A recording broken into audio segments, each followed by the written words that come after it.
a major red alert has just been issued by former military generals and former secretaries of defense. Now, this warning comes on the heels of Joe Biden's infamous speech where he dubbed every MAGA supporter, those who believe in making America great again, as well a threat to democracy. Now, this is a major warning that I'm going to ask you to listen to in its entirety, especially considering the politicized environment that we are now finding ourselves in because of the Biden administration. But let's dive in. I found it on the epictimes.com. Ex-military leaders warn of politicized civil military environment days after Joe Biden's speech. Now, here's where the link was posted. It's warontherocks.com, and it's headlined, "To support and defend principles of civilian control and best practices of civilian military relations." And this is an open letter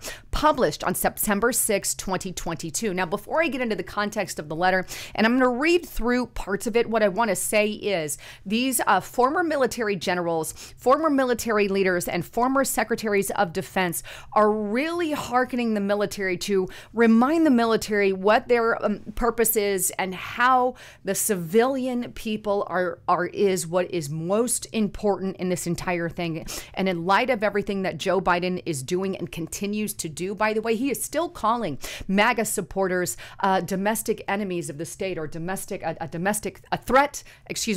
threat to democracy. It's Hillary Clinton, not Hillary, Nancy Pelosi, who calls us domestic enemies of the state, but it's all the same enchilada. But this is coming on the heels of that, and I believe that these former generals are really taken to their very core to issue this warning to the people. But here it is here. "We are in an exceptionally challenging civil military environment. Many of the factors that shape civil military relations have undergone extreme strain in recent years. Geopolitically, the winding down of the wars in Iraq and Afghanistan and the ramping up of great power conflicts means that the U.S. military must simultaneously come to terms with wars that ended without all the goals of satisfactorily accomplishing while preparing for more daunting competition with near-peer rivals. Socially, the pandemic and the economic dislocations have disrupted societal patterns and put enormous strain on individuals and families. Politically, military professionals confront an extremely adverse environment characterized by the divisiveness of effective polarization that culminated in the first election in over a century when the peaceful transfer of political power was disrupted and in doubt. Looking ahead, all of these factors could well get worse before they get better. In such an environment, it is helpful to review the core principles and the best practices by which civilian and military professionals have conducted healthy American civil military relationships in the past and can continue to do so if vigilant and mindful." Now they go on to list some of the things, or reminders, if you will, about how the military can be vigilant and put the American people front and center. And I think it's really good to hit some of these points here. But here it is. Number one, civilian control of the military is part of the bedrock foundation of America democracy. The democratic project is not threatened by the existence of a powerful standing military so long as civilian and military leaders and the rank and file they lead embrace and implement effective civilian controls. It goes on. And this is number two, civilian controls operate within a constitutional framework under the rule of law. Military officers swear an oath to support and defend the Constitution, not an oath to an individual or to an office. And I think that's a real key point that they're trying to make here, because we have an environment where Joe Biden, again, he's standing with Marines behind him as a show of force on a red set, akin to that of Hitler-style propaganda, right?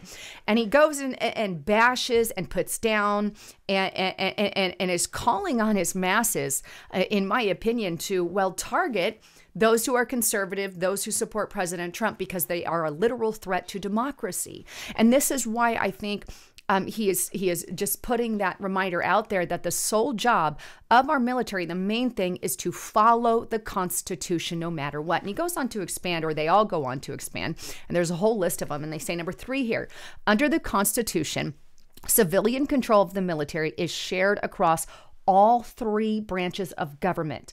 Ultimately, civilian control is wielded by the will of the American people as expressed through election. And that's another point. Number 5, and I'm skipping 4 there, civilian control is exercised within the legislative branch through the extensive powers enumerated in Article 1 of the Constitution, beginning with the power to declare war, to raise and support armies, and to provide and maintain a navy. Congress determines the authorization and appropriate funds without which military activity is impossible. And I think that's a key point. Congress has a lot of power as well because they can appropriate a lot of the funds. Number 6 here, in certain cases or controversies, civilian control is exercised within the judicial branch through judicial review of policies, of orders, and actions involving the military. In practice, the power to declare a policy, an order, an action illegal or unconstitutional is decisive because the military is obligated by law and by professional ethics to refuse to carry out an illegal or unconstitutional policy, order, or action. And I think that's a very key point there, because right now, I don't put it past Biden to do some kind of or make some unconstitutional call of our U.S. military, because he has clearly shown that he is all about division and dividing our country. And the guy won't shut up about how bad MAGA supporters are. And I think this is a great reminder. But it goes on number 7 here, it says, regardless of the process, there is a process, right? And number 7 gets into that. It is the responsibility of senior military and civilian leaders to ensure that any order they receive from the president is legal. Key point there. Number 8, the military has an obligation to assist civilian leaders in both the executive and legislative branches in the development of wise and ethical directives, but must implement them provided that the directives are legal. Number 9, it is designed to be deliberate to ensure that the destructive and coercive power wielded by the U.S. Armed Forces is not misused, because there are people today that very well I can see misusing that power. Number 15, there are significant limits, and I'm skipping over some here because I really want to just hit the highlights. But number 15, there are significant limits on the public role of military personnel in partisan politics, as outlined in long-standing Defense Department policy and regulations. Members of the military accept limits on the public expression of their private views, limits that would be unconstitutional if imposed on other citizens.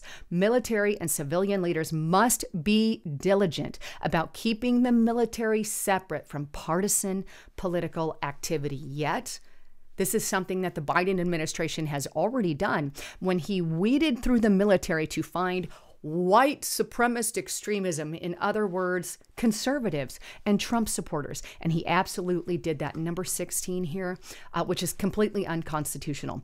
During presidential elections, the military has a dual obligation. First, because the Constitution provides for only one commander-in-chief at a time, the military must assist the current commander-in-chief in the exercise of his or her constitutional duty to preserve, to protect, and defend the Constitution of the U.S.